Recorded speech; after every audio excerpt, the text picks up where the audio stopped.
নিজেকে ইরানের মুক্তিদাতা হিসেবে তুলে ধরার একটি সুপরিকল্পিত প্রচারণা চালাচ্ছেন বেনিয়ামিন নেতানিয়াহু, এমনটাই মনে করছেন আন্তর্জাতিক বিশ্লেষকরা।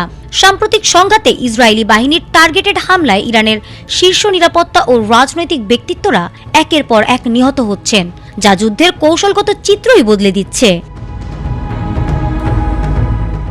এই প্রেক্ষাপটে আলী লারিজানি এবং কাশেম সোলাইমানির হত্যাকাণ্ডকে ইসরায়েল বড় সাফল্য হিসেবে তুলে ধরছে। তাদের দাবি, এসব হামলা কেবল প্রতিশোধ নয়, বরং ইরানের ক্ষমতার কেন্দ্র ভেঙে দেওয়ার একটি সুসংগঠিত পরিকল্পনার অংশ।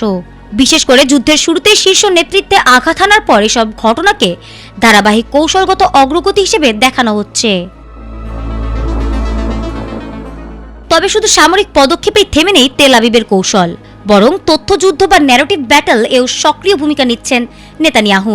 লারিজানিকে গ্যাংস্টার বস হিসেবে আখ্যা দিলেও সোলেইমানিকে তুলে ধরা হচ্ছে দমনপীড়নের প্রতীক হিসেবে, যাতে ইরানের সাধারণ মানুষের সঙ্গে আবেগগত সংযোগ তৈরি করা যায়। এই বয়ান অনুযায়ী ইসরায়েল যেন ইরানি জনগণের বিরুদ্ধে নয়, বরং তাদের ওপর চেপে বসা শাসন ব্যবস্থার বিরুদ্ধে লড়ছে।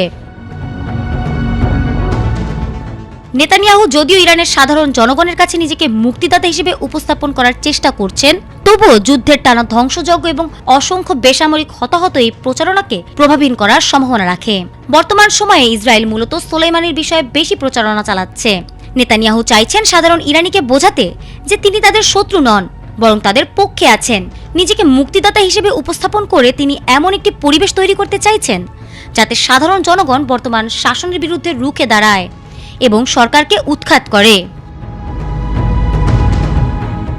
কিন্তু বাস্তব পরিস্থিতি যেন এই প্রচারণাকে চ্যালেঞ্জ ছুড়ে দিচ্ছে। টানা বিমান হামলায় বেসামরিক প্রাণহানি, অবকাঠামোর ধ্বংস এবং মানবিক সংকট এসবই সাধারণ মানুষের মধ্যে ভিন্ন প্রতিক্রিয়া তৈরি করছে। ফলে নেতানিয়াহুর মুক্তিদাতা ইমেজ কতটা গ্রহণযোগ্য হবে তা নিয়ে সংশয় থেকেই যাচ্ছে। তবে তথ্যযুদ্ধ ও প্রচারণা কি সত্যি ইরানের ভেতরে কোনো পরিবর্তন আনতে পারবে? এই প্রচেষ্টা আসলে ঠিক কতটা সফল হবে? যুদ্ধের ধ্বংসলীলার মাঝে সাধারণ ইরানিরা এই রাজনৈতিক ন্যারেটিভকে কতটা গ্রহণ করবে তা এখনও অনিশ্চিত। তবে যুদ্ধের পরিস্থিতি এবং তাজা ক্ষয়ক্ষতি এই ইমেজ গঠনের পথে বড় প্রতিবন্ধকতা হিসেবে কাজ করতে পারে।